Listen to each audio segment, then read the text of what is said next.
नमो अरिहन्ताणं नमो सिद्धाणं नमो आयिरीयाणं नमो वज्झायाणं नमो लोये सव्वसाहुणम्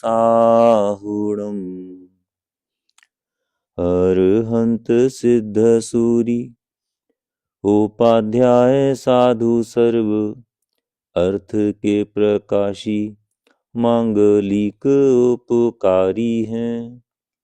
तिनको स्वरूप जानी रागते भई जो भक्ति काय को न माय ये स्तुति उच्चारी है। धन्य धन्य तुम ही से काजे सब आज भय कर जोरी बारंबार वंदना हमारी है। मंगल कल्याण सुख ऐसो हम चाहत हैं। मंगल कल्याण सुख ऐसो हम चाहत हैं। हो मेरी ऐसी दशा जैसी तुम धारी है। हो मेरी ऐसी दशा जैसी तुम धारी है। हो मेरी ऐसी दशा जैसी तुम धारी है।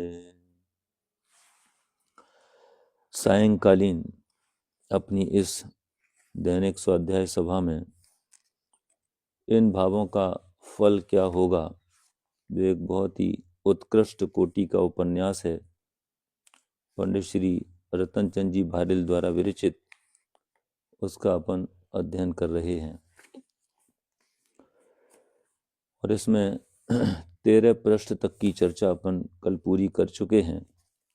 लास्ट वाली जो पंक्ति थी कि मस्त रहो अपनी मस्ती में चाहे आग लगे इस बस्ती में, ये अमित के विचार थे।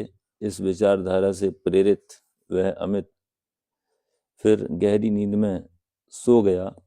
अब इसके बाद आगे क्या हुआ, ये अपन तीसरे अध्याय से इस चर्चा को आगे बढ़ा रहे हैं।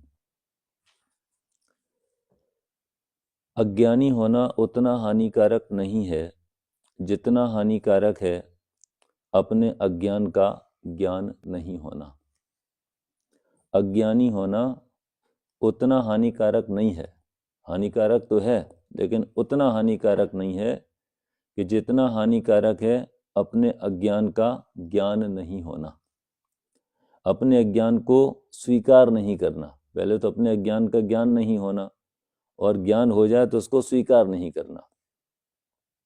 धर्मेश में यह दोष नहीं था, उसे धर्म का ज्ञान तो नहीं था, पर अपने धर्म संबंधी अज्ञान का ज्ञान बराबर था। इसमें क्या बात कहना चाह रहे हैं? बहुत से लोग ऐसे हैं जिन्हें धर्म के बारे में कुछ जानकारी नहीं है, बस थोड़ा सा 2-4 दिन 6 दिन 8 दिन पूजन उन्होंने कर ली तो समझ लो पक्के पंडित हो जाते हैं। फिर उनसे आप कुछ भी सीख लो, हम बताते हैं धर्म क्या चीज़ है। मैंने धर्म की जानकारी तो है नहीं, उसकी अज्ञानता को उन्हें बोध भी नहीं है, और अज्ञानता है उसको स्वीकार भी नहीं कर रहे हैं। ये सबसे ज़्यादा खतरनाक उत्तरोत्तर है।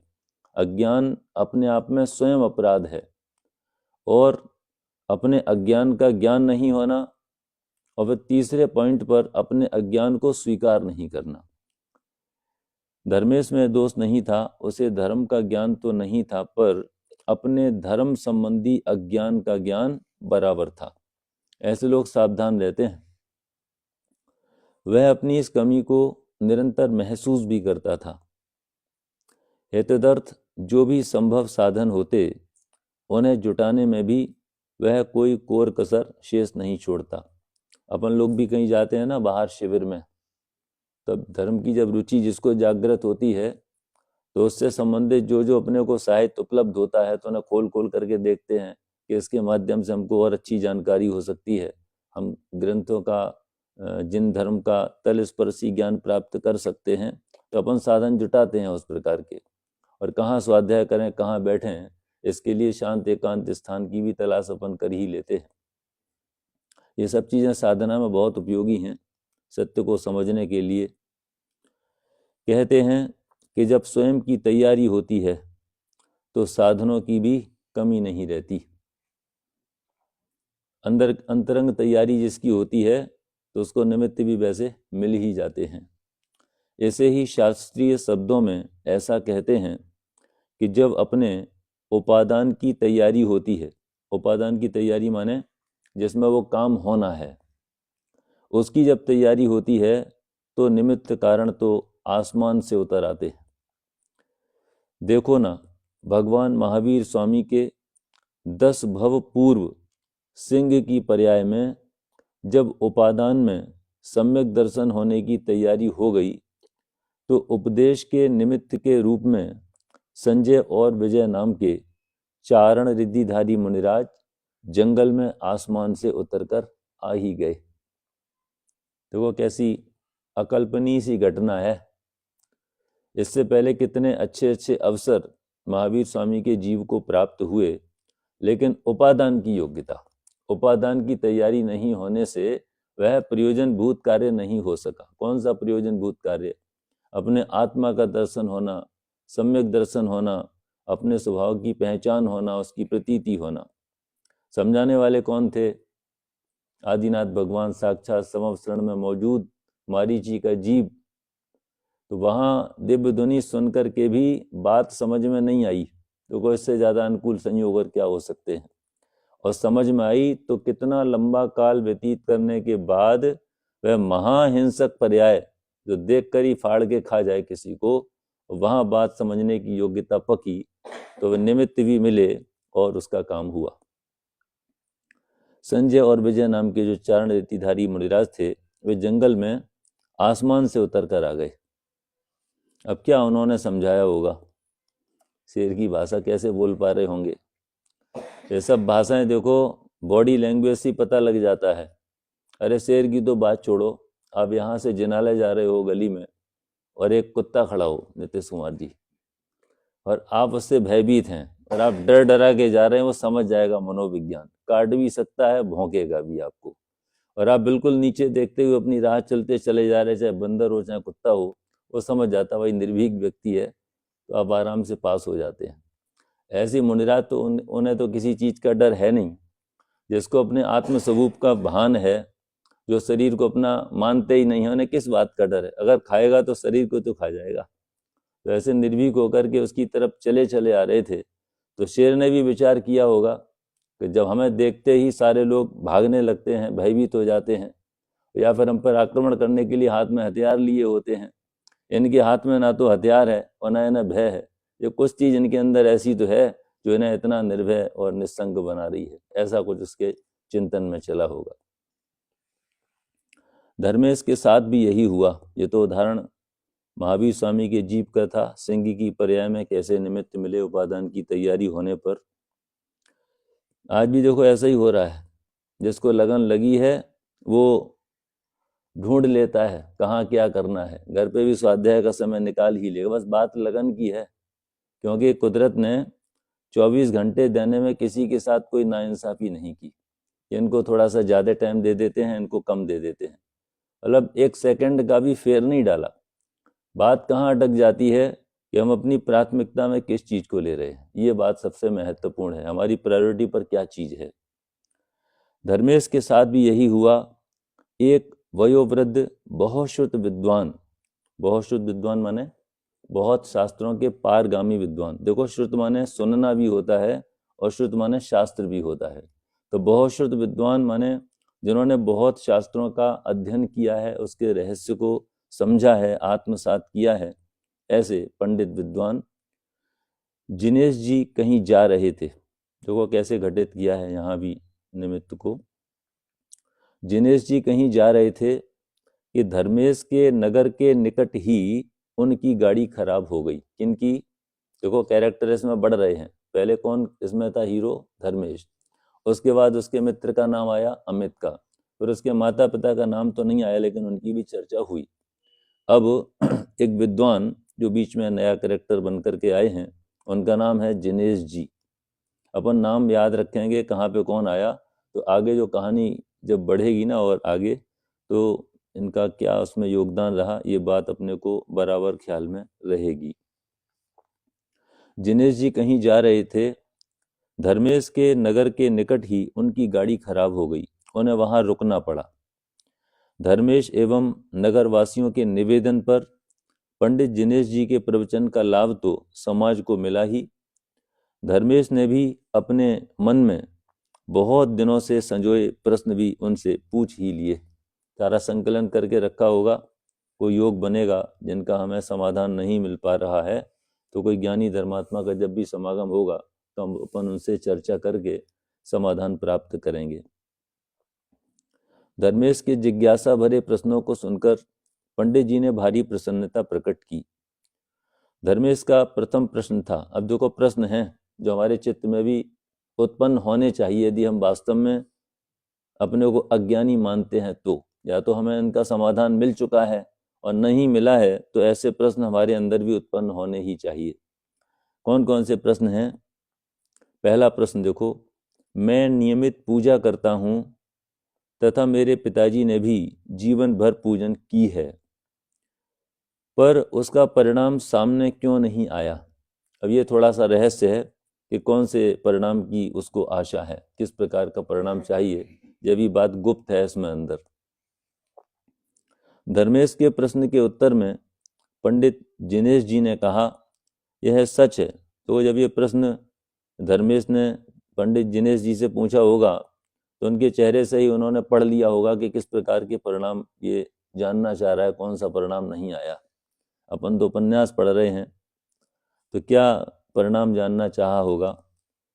प्रश्न के उत्तर में पंडित जिनेश जी ने कहा, यह सच है कि इतने दिन देव पूजन करने का जो फल तुम्हें मिलना चाहिए था वह नहीं मिला। यह भी सच हो सकता है कि तुम्हारे पिताजी भी जीवन भर पूजन पाठ करते रहे, फिर भी उनकी परिणति में, परिणति माने पर्यायवाची शब्द इसके हमेशा याद रखा करो, परिणति, पर्याय, परिणमन, क्रिया, अवस्था, हालत, दशा, परिणति, जो जिस रूप उनका परिणमन चल रहा था, जिस प्रकार का उनका जीवन था, उनकी परिणति में कोई विशेष परिवर्तन दिखाई नहीं देता।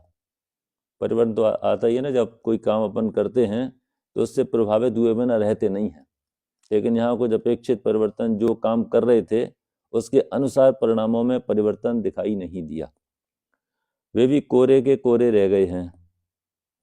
पर तुम्हारा यह सोचना सही नहीं है कि पूजा का कुछ भी परिणाम नहीं निकला, ये सोच तुम्हारी ठीक नहीं है। क्या खुलासा करने वाले हैं आगे?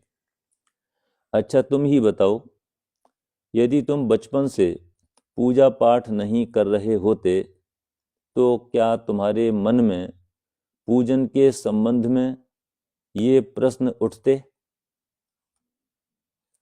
जो अभी उठ रहे हैं? क्या यह जिज्ञासा का जगना कोई उपलब्धि नहीं है? भाई जो काम कर रहे हैं उससे संबंधित ही तो प्रश्न उठेंगे। आज हमारे चित्त में प्रश्न क्यों नहीं उठते? हम केवल परंपरा से बैठ करके सुन लेते हैं और पढ़ने का नियम लिया है तो पढ़ लेते हैं और पूजन का नियम लिया तो धोती पहन के पूजा कराते हैं।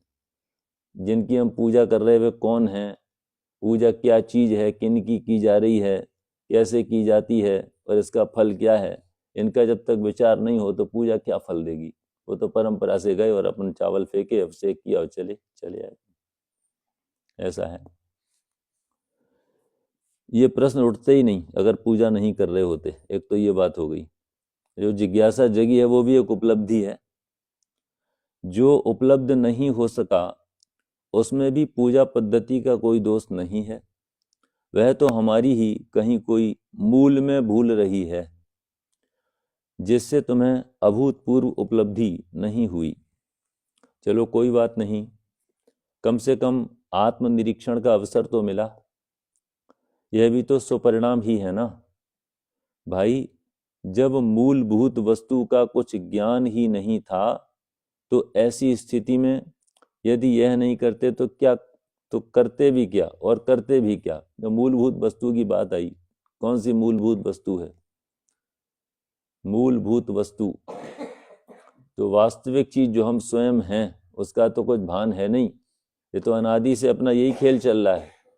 अपने संसार में भटकने का कारण क्या है कि हम जिस पर्याय में जाते हैं चिड़िया बन गए तो हमने अपने आप को चिड़िया मान लिया, तोता बन गए तो तोता मान लिया, कुत्ता बन गए तो कुत्ता मान लिया, बिल्ली बन गए तो बिल्ली मान लिया। जब जो पर्याय मिली उसको बिल्कुल एक में होकर के हमने स्वीकार किया।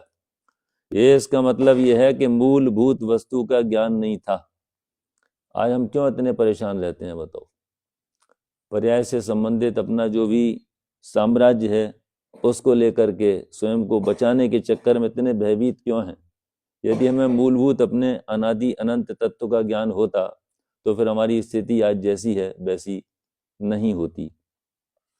जब मूलभूत वस्तु का कुछ ज्ञान ही नहीं था तो ऐसी स्थिति में यदि यह नहीं करते तो करते भी क्या? ये भी सोचना, जरा इस पर विचार करना कि अगर हम पूजा पाठ नहीं कर रहे होते, आज देखो जिन लोगों को ज़्यादा धार्मिक ज्ञान हो गया है वो करते क्या हैं? देखो भाई, इसमें पूजा में कोई धर्म तो है नहीं, बात तो बिल्कुल उनकी सच्ची है, लेकिन वो पूजा छोड़ करके अगर ध्यान में लीन है तो बहुत अच्छी बात है। लेकिन वो पूजा भी नहीं कर रहे हैं और दुकान पे बैठे बैठे गपशप कर रहे हैं, इधर किसी के चबूतरे पे बैठे फालतू की विकथाएं कर रहे हैं, उससे क्या फायदा? तो क्या कर रहे थे बोलो, ये तो विचार करो जरा। ये नहीं कर रहे होते तो क्या कर रहे होते? भैया मूलभूत वस्तु का आपको ज्ञान है नहीं और आप जो इनके निमित्त हैं उनसे भी दूर खिसके हुए हैं, तो फिर आप कहाँ होते? सीधी सी बात है, पाप कार्यों में ही संलग्न होते, पापाचरण ही कर रहे होते। यदि सच्चे देव शास्त्र गुरु की शरण में नहीं आए होते तो किसी अन्य अदेव कुदेव की शरण में पड़े होते। अदेव माने जो देव नहीं हैं उनकी शरण में पड़े होते, और जो देव तो है नहीं और उनको देव मानने की हमारी जो बुद्धि हो जाती वो हमारी मान्यता का कुदेवपना, ऐसी कुदेव की शरण में पड़े होते। अथवा किसी और पारिवारिक गोरख धंधे में उलझे होते, निश्चित ही किसी न किसी पाप प्रवृत्ति में ही पड़े होते, कोई न कोई विकथा ही कर रहे होते। अब इसमें देखो, वी का जो अर्थ है वो विशेष मत लगाना, कहीं कहीं वी का अर्थ विशेष होता है, यहाँ लगेगा विपरीत। विपरीत कथा, जिनसे अपना कोई प्रयोजन सिद्ध होने वाला नहीं है, केवल पाप का ही बंद होता है, ऐसी कथाएं, ऐसी चर्चा वार्ताएं जिसमें अपना अमूल्य समय नष्ट होता है। जितना समय पूजा पाठ में गया उतनी देर विषय कसाय से तो बचे ही रहे ना, हानि क्या हुई? अतः इसे सर्वथा निरर्थक तो नहीं कह सकते। अब इतनी बात तो बिल्कुल ठीक है, आगे क्या लिखते हैं देखो। जो डार्क कलर से जो बातें लिखी गई हैं उनमें दमखम विशेष है। क्या लिखा ऊपर? इसे सर्वथा निरर्थक तो नहीं कह सकते, परंतु, ये टोडरमल जी जैसी परंतु है, क्योंकि लिया भी वहीं से है, प्रेरणा भी वहीं से मिली है। अब यहाँ पे थोड़ा ऐसे समझो आपके कोई बात है उससे अलग बात कहने जा रहे हैं, यहाँ से गुलाटी मारेंगे, पर इसी में अटके रहना, इसी को धर्म मानकर संतुष्ट हो जाना ठीक नहीं है। माने ये वास्तविक धर्म नहीं है, क्योंकि यह सुअवसर बार बार नहीं मिलता। समुद्र में फेंके मणि की भांति ऐसे सुअवसरों की प्राप्ति दुर्लभ हो जाती है।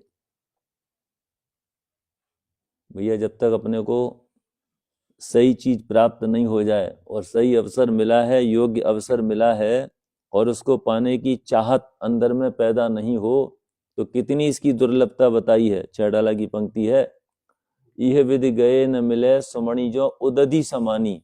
जैसे कोई मणि है ना, वो समुद्र में गिर गई, अब आप कल्पना करो आपको कैसे मिल पाएगी।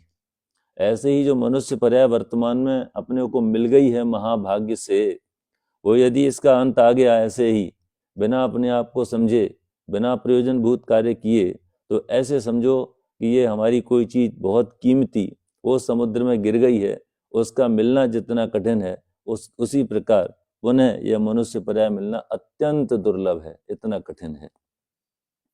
क्यों कठिन है? क्यों ऐसे अवसर मिलते नहीं जहां सत्य की शोध खोज की जा सके। चारों तरफ सारे विश्व में यदि किसी का डंका बज रहा है तो मिथ्यात्व का ही डंका बज रहा है। जिसको लोग धर्म मान करके बैठे हैं वे अपने शुद्ध भाषा में उसको ग्रहित मिथ्यात्व कहते हैं। तो अपने को ऐसा अवसर मिला है जिसमें सत्य की शोध खोज की जा सकती है। वास्तव में वस्तु का स्वरूप क्या है, आत्मा का स्वरूप क्या है। वास्तविक स्थिति यह है कि अज्ञान दशा में की गई भाव शून्य क्रियाएं थोथी होती हैं, थोथी, किसी काम की नहीं है, अभीष्ट फल को प्राप्त नहीं कराती, अभीष्ट फलदायक नहीं होती।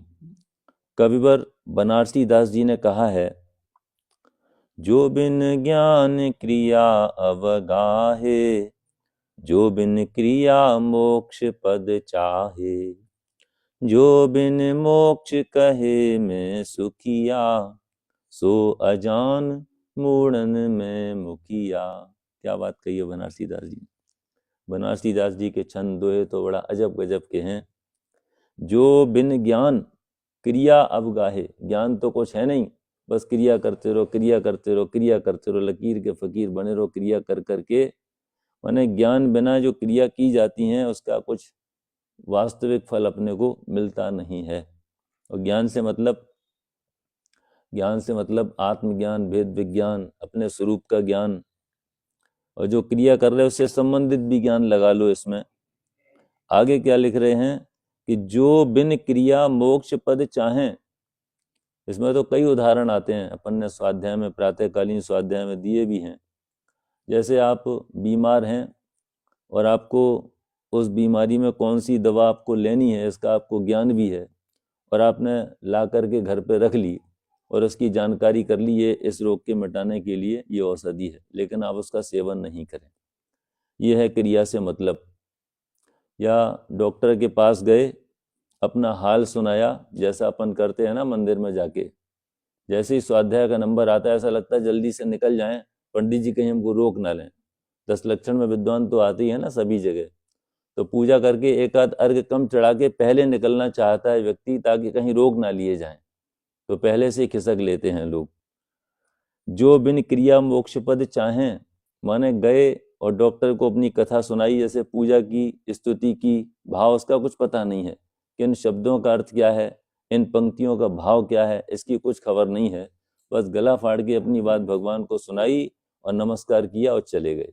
अब आप सोचो, हम रोगी हैं, लौकिक दृष्टि से भी विचार करना और आध्यात्मिक दृष्टि से भी विचार करना। हमारे शरीर में रोग है और डॉक्टर बहुत होशियार हैं, एशिया के समझ लो माने हुए डॉक्टर हैं। आप गए, नंबर लगाया और बहुत देर बाद आपका नंबर आया, घुसे। जैसे मंदिर में भी भीड़ भाड़ रहने लगी ना, अब बाहर तीर्थ स्थान पे जाते हैं त्योहार पे, धक्का मुक्की करके आप अंदर गए और शीश झुका के चले आए। उसके बाद डॉक्टर ने जब हमें बताया कि ये समाधान है, तो उनकी बात सुनने के लिए हम तैयार नहीं। ऐसे ही ये है कि जिन अनंत परमात्मा की हम पूजन करके बाहर निकल जाते हैं, उनकी वाणी में कौन कौन सी बातें आई हैं, सुखी होने का क्या मार्ग बताया गया है, उसको सुनने समझने के लिए हम जब तैयार नहीं हैं, तो हमारे संसार के दुख कैसे मिट सकते हैं। ये भाव है इसमें, जो बिन क्रिया मोक्ष पद चाहें, मतलब क्रिया नहीं करें और उसके बिना मोक्ष चाहें, और ज्ञान नहीं करें, ज्ञान के बिना क्रियाएं करें। आगे देखो क्या लिखते हैं कि जो बिन मोक्ष कहे मैं सुखिया। जो मोक्ष के बिना ये कहते हैं कि हम वर्तमान में भैया सुखी, हमारे पास तो देखो ऊपर वाले की कृपा से सब कुछ है, अच्छा अपना धंधा व्यापार सब कुछ चल रहा है, शरीर में भी कोई रोग वोग नहीं है, अपन तो ठीक है, जो खाते हैं पच जाता है, भूख अच्छी लगती है, सब बढ़िया, अपना तो अनुकूलताएं हैं पूरी। मैंने अभी संसार दशा में भी जिनको ऐसा लगता है कि मैं सुखी हूँ, तो उनके लिए क्या लिखते हैं बनारसी दास, सो अजान मूढ़न में मुखिया। वे मूर्खों के सरदार हैं, मूर्ख शिरोमणि। जो बिना आत्मज्ञान के धार्मिक क्रियाएं करते हैं, जो बिना क्रिया किए मोक्ष पद चाहते हैं, जो बिना मुक्त हुए अपने को सुखी मानते हैं, वे सचमुच मूर्खों के सरदार हैं। अब इसमें देखो बातें काफ़ी गहरी गहरी और तात्विक बातें भी इसके अंदर समाई हुई हैं इन पंक्तियों में। अब ज़्यादा उनको अगर विस्तार अपन देंगे तो फिर ये चर्चा लंबी भी हो सकती है। ये क्रिया कौन सी करना, किसको क्रिया कहते हैं, क्या क्रिया है, वो सब बातें थोड़ा सा बारीक हैं। अभी आप मोटा मोटा समझें कि जो बिना आत्मज्ञान के धार्मिक क्रियाएं करते हैं, आत्मज्ञान नहीं है, भेद विज्ञान नहीं है, आत्मा की जानकारी नहीं है, उसके बिना जो धार्मिक क्रियाएं की जाती हैं, और जो बिना क्रिया किए मोक्ष पद चाहते हैं। करना धरना कुछ नहीं, बस जानकारी करते रहो, जानकारी करते रहो, जानकारी इकट्ठी अपने अंदर कर लो सारी की सारी, और हम इस ज्ञान से ही मोक्ष हो जाएंगे, केवल जानकारी मात्र से। ऐसी बात है। जो बिना मुक्त हुए अपने को सुखी मानते हैं संसार दशा में ही, वे सचमुच वास्तव में, ये कोई चुटकुले उटकुले नहीं सुनाए जा रहे हैं, वे वास्तव में मूर्खों के सरदार हैं। अतः धर्म का यथार्थ ज्ञान तो होना ही चाहिए, जिसकी हमको बिल्कुल भी गरज पैदा नहीं हो रही है। धर्मेश ने हार्दिक प्रसन्नता प्रकट करते हुए कहा, मेरी समझ में यह तो आ गया कि प्रतिदिन परमात्मा की पूजा करना सर्वथा निरर्थक नहीं है। विकथा आदि पाप भावों से तो बचे ही रहते हैं, तथा जो काम करते हैं उसके बारे में विशेष जानने की जिज्ञासा भी जगती ही है। अब इसको देखो, किसी भी रेफरेंस में लगा लो, ना सिर्फ धार्मिक क्षेत्र में, बिजनेस में, सर्विस में, जो भी आपका डिपार्टमेंट है जहां आप एंट्री करते हैं, उसमें विशेष जानने की जिज्ञासा होती ही है, और सफलता के लिए होनी भी चाहिए। निस्संदेह इतना लाभ तो मुझे भी हुआ ही है, पर बात यह है कि जो वीतराग भगवान, अब एक तरीके से देखो दूसरा प्रश्न इसके दिमाग में खड़ा होने लगा, जो वीतराग भगवान भक्ति से प्रसन्न ही नहीं होते, जिन्हें भक्तों की पूजा से कोई प्रयोजन ही नहीं है, तथा जो भक्तों की कोई सहायता ही नहीं करते, उनकी भक्ति करना तो भैंस के आगे बीन बजाना ही हुआ ना। दमदार है कि नहीं? देखो बात क्या लिखा है। भगवान कैसे हैं कि वीतरागी, यही तो अपने को बचपन से पढ़ाया जा रहा है, भगवान अपने वीतरागी हैं। वीतरागी माने राग द्वेष से रहित हैं, माने किसी के प्रति प्रेम नहीं है तो भला क्या करेंगे, और द्वेष नहीं है तो बुरा भी नहीं करेंगे, बस बैठे हैं, हाथ पे हाथ धरे बैठे हैं, बस ध्यान मग्न है। जो वीतराग भगवान भक्ति से प्रसन्न ही नहीं होते, और जिन्हें भक्तों की पूजा से कोई प्रयोजन नहीं, वो नहीं कह रहे हमारी पूजा करो आके, तथा जो भक्तों की कोई सहायता नहीं करते, वे तो जन्म मरण का नाश करके मुक्त हो गए हैं, पुनः संसार में आते नहीं, अवतार लेते नहीं। आत्म साधना का पूर्ण पुरुषार्थ करके जिन्होंने भव का अंत कर दिया है, वे दोबारा भव में नहीं आते हैं। तो उनकी भक्ति क्यों करें अपन? वे तो ऐसा हो गया कि भैंस के आगे अपन बीन बजा रहे हैं, भैंस क्या समझे। उनकी भक्ति पूजा से क्या लाभ? हम अन्य दर्शनों में मान्य उन्हीं देवी देवताओं की पूजा क्यों न करें? आज जो विचलित बना अपने समाज में देखा जा रहा है, उसके पीछे एक ये भी बात है कि अपने भगवान तो वीतरागी हैं, तो यहाँ ज़्यादा टाइम खराब करने से कोई फ़ायदा नहीं है। अपन इधर और कहीं अप्लाई करते हैं कि वो देने वाले हैं, तो उनसे कुछ हमको प्राप्ति हो जाएगी। और कदाचित ऐसा हो भी जाए, निमित्त नैमित्तिक संबंध व्यापार अच्छा चल जाए, तो उसकी मिथ्या मान्यता और ही ज़्यादा पुष्ट हो जाए। तो भैया यहाँ से मेरा काम बना, फिर दूसरों को और बताए, लगाता जाए मिथ्यात्व में और ज़्यादा। नींद तो नहीं आ रही आप लोगों को? जागते रहिए, थोड़ा अलर्ट होकर के बैठे हैं, बिल्कुल आधे घंटे एकदम चौकन्ने, एकदम होशियार, चौकन्ने, सजग, जैसे बॉर्डर पर सैनिक, कब पता नहीं सामने से फायरिंग हो जाए और हम बिल्कुल अलर्ट। सो गए जरा तो फिर। हम अन्य दर्शनों में मान्य उन्हीं देवी देवताओं की पूजा क्यों न करें, जो भक्तों के वश होकर दौड़े दौड़े चले आते हैं, मौके बेमौके पर उनकी मदद भी करते हैं, भक्तों के दुख दूर कर देते हैं, भक्तों के हृदय से निकली पुकार से जिनका सिंहासन तत्काल डोल जाता है। पंडित जिनेश जी ने समझाया, भाई सचमुच तो जगत में ऐसा कोई ईश्वर है ही नहीं। इसमें देखो खेल तो बहुत घुसा हुआ है। अपन केवल पढ़ते हैं और जो मोटी मोटी जानकारी है वो प्रोवाइड कर रहे हैं आपको केवल। सचमुच तो जगत में ऐसा कोई ईश्वर है ही नहीं जो किसी के दुख दूर कर सके, दुख दूर कर उसे सुखी कर सके, तथा प्रायः सभी दर्शनों के अनुसार संसार में जो भी सुख दुख होता है वह सब अपने अपने पुण्य पाप के अनुसार होता है। इससे इस जीव की अनादि अनंतता की सिद्धि भी हो जाती है। भाई सारे जो जीव हैं उनकी अलग अलग स्थितियां क्यों दिखाई दे रही हैं? अपने अपने कर्मानुसार सारा वर्तमान में बनाव बनता है। यही बात इसमें है कि अपने अपने पुण्य पाप के अनुसार होता है। और इसमें भी एक चीज और समझने जैसी है, तात्विक बात। जो संयोग हैं वे पाप पुण्य के उदयानुसार हैं। जैसा पाप का उदय पुण्य का उदय, उसके अनुसार बनाव बनता है। लेकिन सुखी दुखी होना ये इस पर डिपेंड नहीं करता है, ये अपने परिणामों पर डिपेंड करता है। कार्य होता है योग्यतानुसार, संयोग होते हैं उदयानुसार, और सुख दुख होता है परिणाम के अनुसार। ऐसा कैसे सिद्ध किया जाए?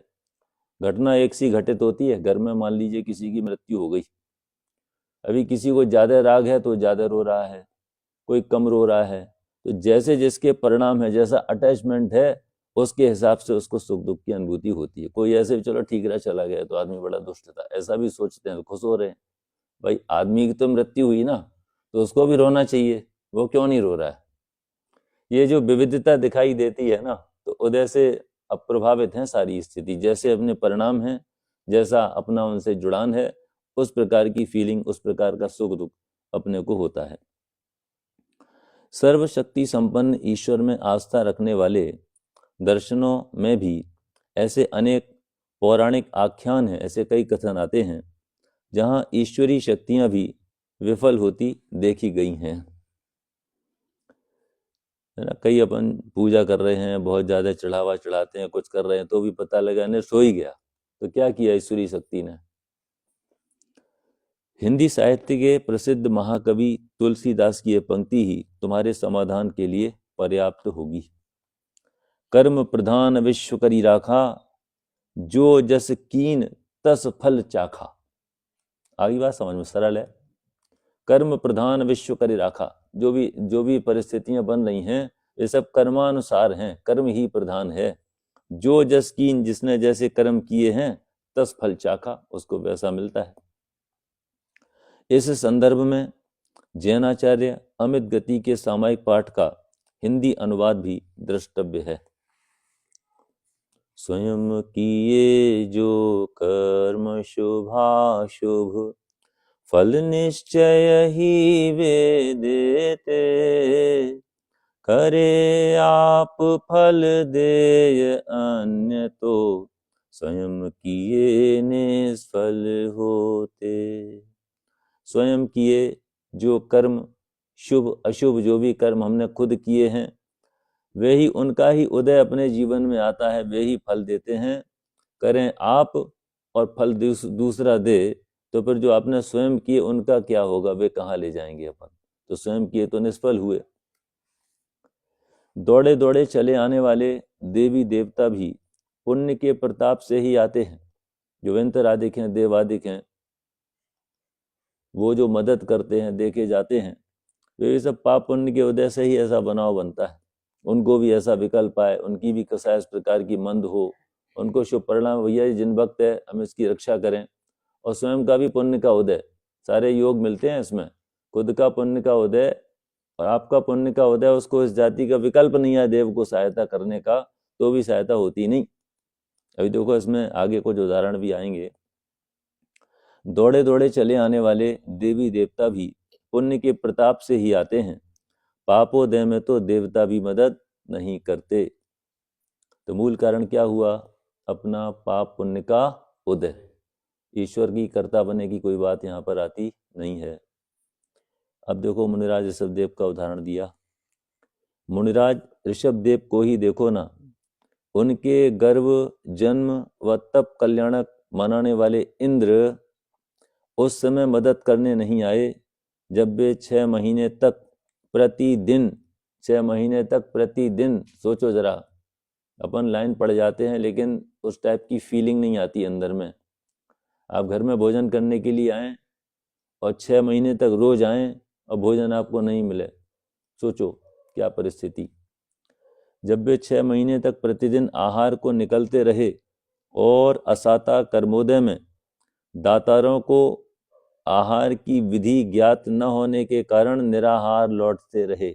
6 महीने तक तो ध्यानस्थ रहे, उसके बाद आहार का विकल्प आया, उनको उपयोग बाहर निकला, तो आहार के लिए निरंतर रोज आए, लेकिन जो देने वाले थे उनको आहार की विधि ज्ञात नहीं होने से वो निराहार उनको लौटना पड़ा। अब इसमें इंद्र ने सहायता क्यों नहीं की? अवधि ज्ञानी थे, जान तो सब रहे होंगे, उपयोग लगाते, कुछ मदद करते, लोगों को समझाते भाई आहार देने की विधि ऐसे है। भैया जब पल्ले में पुण्य नहीं हो, आहार मिलने का योग नहीं हो, तो इंद्र भी कुछ नहीं कर सकते। पंडित साहब की एक लाइन है इसमें कि पापोदय में चाह व्यर्थ है, नहीं चाहने पर भी हो, और पुण्योदय में चाह व्यर्थ है, सहज पने मन वांछित हो। इसी का नाम पाप पुण्य का उदय है। पुण्य का उदय होता है तो जो चाहोगे वैसा हो जाएगा, जो नहीं चाहोगे वैसा नहीं होगा। और पाप का जो उदय है, जो नहीं चाहोगे सो होगा, इसका नाम पाप का उदय है।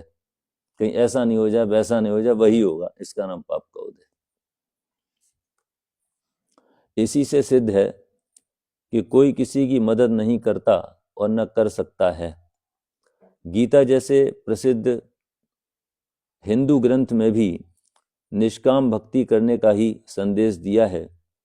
अतः पूजा भक्ति किसी को प्रसन्न करने और लौकिक कार्यों की सिद्धि के लिए नहीं की जाती और करना भी नहीं चाहिए। क्या बात लिखी है? पूजा भक्ति किसी को प्रसन्न करने, ये तो स्वार्थ हो गया, और लौकिक कार्यों की सिद्धि के लिए नहीं की जाती, ये तो परोपकार करके, या कोई किसी का हम परोपकार करें और बदले में प्रत्युपकार चाहें कि हमारे साथ इसका कोई रिटर्न गिफ्ट दे। आप किसी का गिफ्ट लेके जा रहे हैं ना, वापस तो को दिया ही नहीं है, टीका नहीं किया, लिफाफा नहीं दिया, गिफ्ट तो देते, कम से कम इतनी महंगी गिफ्ट लेकर के आए थे, तो वो बात हो गई। ऐसा ही है, पूजा भक्ति किसी को प्रसन्न करने और लौकिक कार्यों की सिद्धि के लिए नहीं की जाती और करना भी नहीं चाहिए।